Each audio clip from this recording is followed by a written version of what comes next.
जय जिनेंद्र। स्वागत है आप सभी का हमारे विशेष कार्यक्रम समस्या एक समाधान अनेक। जी हाँ, समस्या एक समाधान अनेक। वक्तामर स्तोत्र, एस्ट्रोलॉजी और वास्तु के माध्यम से हम आपकी समस्याओं का नित्य प्रति समाधान कर रहे हैं।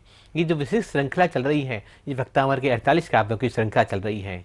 मैं डॉक्टर प्रदीप जैन। मैं डॉक्टर प्रिया जैन। वक्तामर स्तोत्र पर हम दोनों ने रिसर्च करी है, पीएचडी करी है। अपने 12 वर्षों में हमने जो कुछ जाना सीखा, हम आपके साथ साझा कर रहे हैं, शेयर कर रहे हैं अपने अनुभव, अपना ज्ञान है तो नहीं, लेकिन फिर भी जो कुछ परमात्मा की कृपा से उपलब्ध हुआ है, वो कोशिश है कि वो आपके पास पहुंचाया जाए, जन जन तक पहुंचाया जाए। ये एक हमारा छोटा सा प्रयास है। यदि हमसे कोई त्रुटि हो गई हो तो हमें आप सब लोग क्षमा कीजिएगा और अपना फीडबैक जरूर दें, मार्गदर्शन करें हमारा, तो हमें बड़ी खुशी और प्रसन्नता होगी। लेकिन बहुत सारे कॉल्स डेली आते हैं। आपकी जागरूकता, ये उत्सुकता जानने में हमें बड़ी खुशी होती है कि हम जो कर रहे हैं वो सही कर रहे हैं, सही पथ पे जा रहे हैं। सबसे ज़्यादा बात आती है कि उच्चारण की। उच्चारण लोग नहीं कर पाते और हम पूरे एपिसोड्स में सबसे ज़्यादा जो प्रेशर दे रहे हैं, ध्यान दे रहे हैं या सिखाना चाह रहे हैं, वो उच्चारण ही करना सिखा रहे हैं। दो चीज़ बहुत काम करती हैं, आपका उच्चारण और आपकी श्रद्धा। ये दोनों चीज़ नहीं है तो भक्तामर तो एक बार पढ़ लो, 1000 बार पढ़ लो, 1 लाख बार पढ़ लो, कोई फायदा होने वाला नहीं है। आज हमने गिनतियों पर अटक गए। हम कितनी बार पढ़ना है, कितने दिन पढ़ना है, कब तक पढ़ना है। हम बड़े बड़े विधान कर रहे हैं, बड़े बड़े आयोजन कर रहे हैं, बड़े बड़े पाठों की श्रृंखला बना रहे हैं कि मुझे 1008 बार बोलना है, मुझे 1 लाख बार भक्तामर का पाठ करना है, मुझे 48,000 बार भक्तामर का पाठ करना है, मुझे 48 दिन का विधान करना है। बंधु, आप गलत नहीं हो, वो सही है, लेकिन इसका उच्चारण और इसका आपकी श्रद्धा इसके साथ जुड़ जाए तो बिल्कुल निश्चित ही काम हो सकता है। कल हमने बात करी थी कि एक बीज को वृक्ष बनने के लिए क्या क्या परिस्थितियां आवश्यक है। एक सबका श्रद्धा कितनी जरूरी है। जब एक किसान बीज बोता है तो वो धरती से, अपने परिवार वालों से कभी पूछता है कि मुझे कब तक बीज डालना होगा? नहीं, उसे विश्वास होता है, उसे भरोसा होता है कि जिस बीज का रोपण मैं धरती में अंदर कर रहा हूं, इस बीज के वृक्ष निकलेगा, पौधा निकलेगा और ये बीज एक बड़ा वृक्ष बनकर मुझे फल देगा। जब एक स्टूडेंट पढ़ाई करता है और फिर एग्जाम देने जाता है, एक क्लास में, नई क्लास में जब आता है या स्कूल में एडमिशन लेता है, तो क्या कभी कोई विद्यार्थी पूछता है कि मुझे इस क्लास में कितनी बार रहना पड़ेगा, मुझे कितनी बार एग्जाम देना होगा? वो अपनी पूरी श्रद्धा के साथ, पूरी निष्ठा के साथ, पूरी विश्वास के साथ वो परीक्षा में अपना पूर्ण सहयोग करता है, पढ़ाई करता है, मेहनत करता है और एक दिन सफल हो जाता है। तो जब हम एक विद्यार्थी से कभी ऐसा सवाल नहीं करते, एक किसान जब बीज बोता है तो ऐसा सवाल नहीं करता, तो हम जब धार्मिक क्रियाएं करते हैं, प्रभु का स्मरण करते हैं, प्रभु का नाम लेते हैं, तो व्यापार क्यों करने लग जाते हैं? तो हमें क्यों गिनना? क्यों गिनना? सही किया जाए तो एक बार ही काफी है, और गलत के लिए तो कितनी भी करते रहो, कोई फर्क नहीं पड़ने वाला। और ईश्वर ने, परमात्मा ने हमें कितनी सारी चीजें दी हैं। हम जो ये सांस ले रहे हैं, हमने कभी काउंट करी है कि कितनी सांस हम ले चुके हैं, कितनी हमें और लेनी है, कितना हम धन कमा रहे हैं? कभी हम काउंट किया हमने? कितना हम खा चुके हैं और अभी हम कितना खाएंगे? लेकिन जब धार्मिक क्रिया करते हैं तो उसमें सोचते हैं, टाइम भी देखते हैं कितनी देर हो गई है, कितनी बार हम जाप कर चुके हैं, कितनी बार हम पढ़ चुके हैं। भगवान ने तो कभी नहीं देखा होगा या सोचा होगा कि मैं कितना दे चुका हूं आपको। हम फिर भी रोज सिर्फ मांगते ही रहते हैं। हमारे मन के अंदर ग्रेटिट्यूड, धन्यवाद तो होता ही नहीं है। तो ये चीजें भी बहुत जरूरी हैं। एक गांव के किनारे पर एक ग्वालन रहती थी और वो सबको दूध बेचती थी, सबको तोल कर, नाप कर दूध देती थी। लेकिन एक युवक आता था, उसको बिना तोले ही वो, बिना नापे ही दूध दे देती थी। एक साधु महाराज जो नई नई बस्ती में आए थे, उन्होंने इस ग्वालन को कई दिनों से लगातार देख रहे थे कि ग्वालन सबको तोल तोल कर दूध देती है, लेकिन इसको, इस नवयुवक को बिना तोले ही दूध दे देती है। एक दिन उन साधु महाराज से रहा नहीं गया, उस ग्वालन से पूछते हैं कि बेटा, मेरे मन में कई दिनों से ये विचार था कि मैं तुझसे पूछूं, ये जो नवयुवक आता है तो उसको बिना तोले ही दूध दे देती है, इसका रहस्य क्या है? तो वो ग्वालन और नवयुवती कहती है कि बाबा, ये जो युवक आता है, ये युवक मेरा प्रेमी है, मैं इससे प्यार करती हूँ। तो जहाँ मैं प्यार करती हूँ उसको हिसाब किताब कैसे रखना, उसको तोल कर कैसा देना।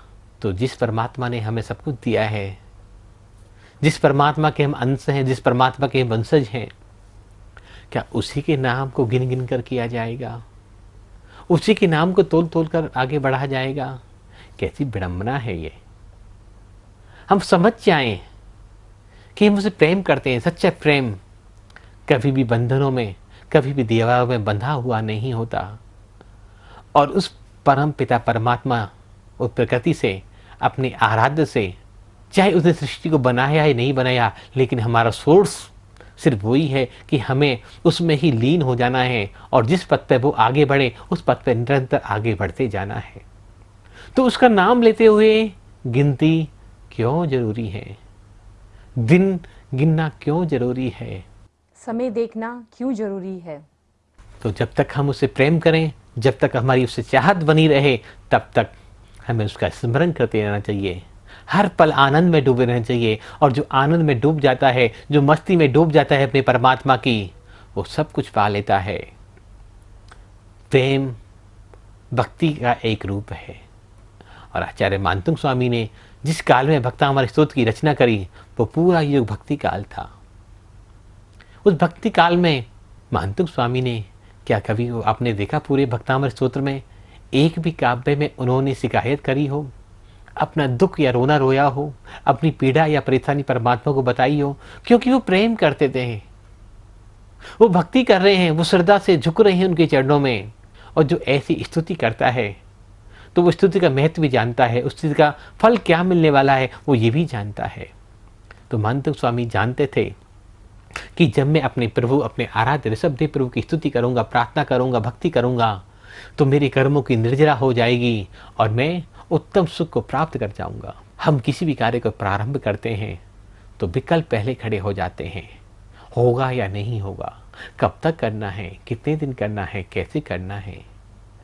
भक्ति कोई व्यापार नहीं है, भक्ति कोई समझौता नहीं है। भक्ति तो सिर्फ एक आनंद है, भक्ति तो एक विश्वास है, भक्ति तो एक श्रद्धा है जिसमें सिर्फ और सिर्फ डूब के जाना है। आज हम भक्तामृत के 8वें काव्य पर चर्चा करेंगे। 8वां काव्य एस्ट्रोलॉजिकल और नंबर्स, न्यूमरोलॉजिकल के हिसाब से, और दूसरा ये हमारे संसार और व्यवहारिक जीवन में किन कर्मों को दूर करता है। बहुत उपयोगी, बहुत महत्वपूर्ण है। डॉक्टर प्रिया जैन से जानेंगे इसका उच्चारण और इसका word to word meanings. Doctor Priya Jain. तो हम जानते हैं भक्तामृत स्तोत्र के 8वें नंबर काव्य के बारे में। तो सबसे पहले हम इसका उच्चारण करना सीखेंगे। मत्वेति नाथ तव संस्तवनम मयीद मारभ्यते तनुधियापि तव प्रभावात् चेतो हरिष्यति सतान् नलनीदलेषु मुक्ताफल धुतिमुपेति ननुद्बिन्दुः। मत्वेति नाथ आधा त है तो इसलिए मैं टच कर कर आगे जाना है। मत्वेति नाथ तव तव संस्तवनम मयीद। संस्तवनम में बिंदु है न के ऊपर, तो हमें यहाँ पर उच्चारण क्या करना है? म। बिंदी का उच्चारण क्या होगा? म। मत्वेति नाथ तव संस्तवनम मयीद मारभ्यते तनु मारभ्यते तनुधियापि तव प्रभावात्। जब भी आप भक्तामृत स्तोत्र को पढ़ रहे हैं, जब आपने फर्स्ट लाइन को पढ़ना शुरू किया तो पहले सांस को लीजिए, और जब फर्स्ट लाइन आपकी फिनिश हो जाए तो उसको पूरे सांस का वहां पर विसर्जन कर दीजिए, छोड़ दीजिए। तब सेकंड लाइन आप स्टार्ट करिए, तभी आपको उसका पूरा बेनिफिट मिलेगा। मत्वेति नाथ तव संस्तवनम मयेद। मयेद पर सारा सांस आपको छोड़ना है। पूरा साउंड साइंस के साथ हमें इसको पढ़ना चाहिए। मारभ्यते तनुधियापि तव प्रभावात्। पूरा वसंत लिखा छंद में हमें भक्तामृत स्तोत्र पढ़ने का तभी फायदा होगा जब हम एक वर्ड के साथ दूसरे वर्ड को अटैच करते हुए, टच करते हुए पढ़ेंगे। थर्ड लाइन हम चैंट करेंगे। चेतो हरिष्यति, चेतो हरिष्यति सतान नलनीदलेषु। सतान, सता पर यहाँ पर जो बिंदु है ता पर, वहां पर बिंदी का उच्चारण न होगा क्योंकि बिंदी के बाद क्या आ रहा है, न, नलनी। चेतो हरिष्यति सतान नलनीदलेषु। और नलिनी को हमने लंबा क्यों लिया है, क्योंकि न के ऊपर बड़ी की मात्रा है, उसको हमें नलनी नहीं बोलना है, लंबा लेना है। चेतो हरिष्यति सतान नलनीदलेषु। और शू पर सारी सांस को छोड़ना है। फिर दोबारा भरेंगे सांस लेते हुए। मुक्ताफल द्युतिमुपेति ननूद बिंदुः, ननूद बिंदुः। ननूद को लंबा लेना है क्योंकि न के ऊपर बड़े की मात्रा है। और बिंदुः, बिंदु पर विसर्ग है तो ओह करते हुए। मुक्ताफल द्युतिमुपेति ननूद बिंदुः। मत्वेति नाथ तव संस्तवनं मयेद। मारभ्यते तनुधियापि तव प्रभावात्। चेतो हरिष्यति सतान नलनीदलेषु। मुक्ताफल द्युतिमुपेति ननूद बिंदुः। अब हम इसको वर्ड टू वर्ड अर्थ समझते हैं। मतवेति, मतवा मीन्स मानकर, और इति मीन्स ऐसा, इस प्रकार। नाथ, नाथ मीन्स जिनेंद्र। तव, तव मीन्स तेरा। संस्तवनम, संस्तवनम मीन्स स्तवन मीन्स स्तुति, किसी को चीज को पढ़ना, अपने अंदर उतारना। मयेद, मयेद मीन्स को हम संधि विच्छेद करेंगे, मया प्लस इदम। मया मीन्स मेरे द्वारा, और इदम मीन्स यह। मारभ्यते, मारभ्यते मीन्स आरंभ किया जाता है, किसी भी चीज की जो स्टार्टिंग हम करते हैं उसको बोलते हैं मारभ्यते। तनुधिया, तनुधिया मीन्स मंद शुद्ध द्वारा, मंद शुद्ध द्वारा। तनुधिया मीन्स मंद शुद्ध द्वारा। अपी मीन्स भी। चेतो, चेतो मीन्स चित्त। हरिष्यति मीन्स हरण करेगा, हरण करेगा। सतान, सतान मीन्स सज्जनों के। नलनीदलेषु, कमलिनी के पत्तों पर, कमल के पत्तों पर। मुक्ताफल, मुक्ताफल मीन्स मुक्ता की, मोती के समान। धुति मीन्स, धुति मीन्स क्रांति को। मुपैति, मुपैति मीन्स प्राप्त होती है। ननूद, ननूद मीन्स निश्चय से। बिंदुः, बिंदु मीन्स बिंदु, डॉट। मत्वेति नाथ तव संस्तवनं मयेद। मारभ्यते तनुधियापि तव प्रभावात्। चेतो हरिष्यति सतान नलनीदलेषु। मुक्ताफल द्युतिमुपेति ननूद बिंदुः। बहुत ही अच्छा श्लोक है ये। हमारी लाइफ में जितने भी ट्रबल्स आ रहे हैं, जितने भी डिस्टर्बेंसेस आ रहे हैं, जो हमने इनवाइट नहीं किए हैं, वैसे तो हम हर चीज़ को अपनी लाइफ में खुद ही इनवाइट करते हैं। आपने भी देखा होगा आपके घर कोई भी आ जाता है बिना इनवाइट किए। यदि आपके घर कोई वो आता भी है तो आपका कोई फ्रेंड होता होगा या आपका कोई रिलेटिव होता होगा जो बिना बुलाए आ जाता है। तो ऐसे ही हमारी लाइफ में जो डिस्टर्बेंसेस आती हैं, ट्रबल्स आती हैं, कहीं ना कहीं हमने ही उनको इनवाइट किया होता है, जाने अनजाने में। तो उन्हीं तरह की जो ट्रबल्स हमारी लाइफ में आ रही है, डिस्टर्बेंसेस आ रहे हैं, उन सभी ट्रबल्स को, डिस्टर्बेंसेस को फिनिश करने के लिए ये बहुत ही अच्छा काव्य है जिसको हम पढ़ना चाहिए। और ये जो श्लोक है हमारे प्रीवियस बर्थ से भी रिलेटेड है। हमने अपने पिछले जन्मों में कहीं ना कहीं किसी का मन दुखाया होगा, किसी को छेदा होगा, किसी को भेदा होगा, तो जिसके कारण आज हमारा परेशान है, हमारा जो प्रेजेंट है वो कहीं ना कहीं हमारी लाइफ में ट्रबल्स दे रहा है, हमारी लाइफ में डिस्टर्बेंसेस दे रहा है, तो उस प्रीवियस बर्थ के कर्मास की निर्जरा करने के लिए भी ये बहुत ही सुंदर काव्य है।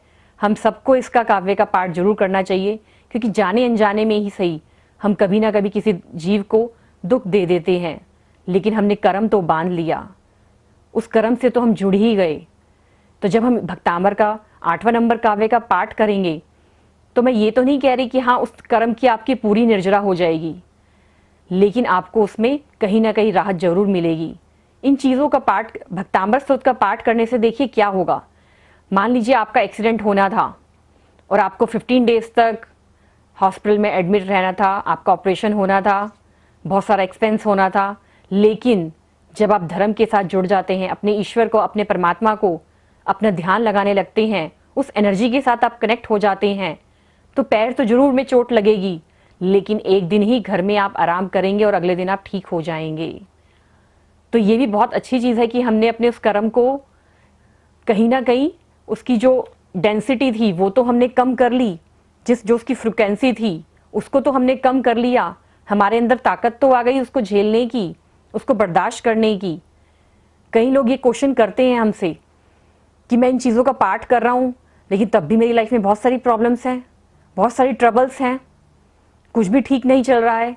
नहीं, इन चीज़ों का पाठ करने से, मंदिर जाने से, देव दर्शन करने से हो सकता है कि इन बहुत बड़ी प्रॉब्लम्स आपकी लाइफ में आनी थी, लेकिन उसका कुछ पार्ट ही आपके पास आया। इस श्लोक के बारे में और डिटेल में जानने के लिए आप हमारे YouTube चैनल पर भी देख सकते हैं, भक्तांबर मंत्रा हीलिंग, और हमारी जो वेबसाइट है www.bhaktambarmantrahealing.com, तो आप इस पर भी विजिट करिए यदि आपको और ज़्यादा जानकारी चाहिए श्लोक के बारे में, रिद्धि के बारे में, मंत्र के बारे में, इसकी व्याख्या के बारे में, और इसका क्या पर्पस है, और डिटेल में आपको जानने के लिए आप हमें हमारी वेबसाइट पर जरूर विजिट कीजिए। एक मैं चीज़ और आपको यहाँ पर बताना चाहूँगी, लोग भक्तांबर की स्पेलिंग ही कई बार गलत लिखते हैं, BHAKTAMAR, सही स्पेलिंग भक्तांबर की ये है BHAKTAMAR। लोग बीच में कई बार बी लिख देते हैं, कई बार बहुत सारी मिस्टेक्स करते हैं, तो आप प्लीज़ कम से कम भक्तांबर को लिखना हमें सही कोशिश करें कि सही लिखें, क्योंकि बहुत सारे व्हाट्सअप आते हैं, बहुत सारे मैसेजेस आते हैं, मेल्स आती हैं, उसमें लोगों को पता ही नहीं होता कि हमें लिखना कैसे है। तो जो चीज़ हम लिख रहे हैं उसी की वाइब्रेशंस हमारे साथ जुड़ रही हैं, तो हम इस वर्ड को सही लिखना सीखें। तो आगे आने वाले एपिसोड्स में आपको और जानकारी देंगे। तो आज के लिए सादर जय जिनेंद्र। जय जिनेंद्र।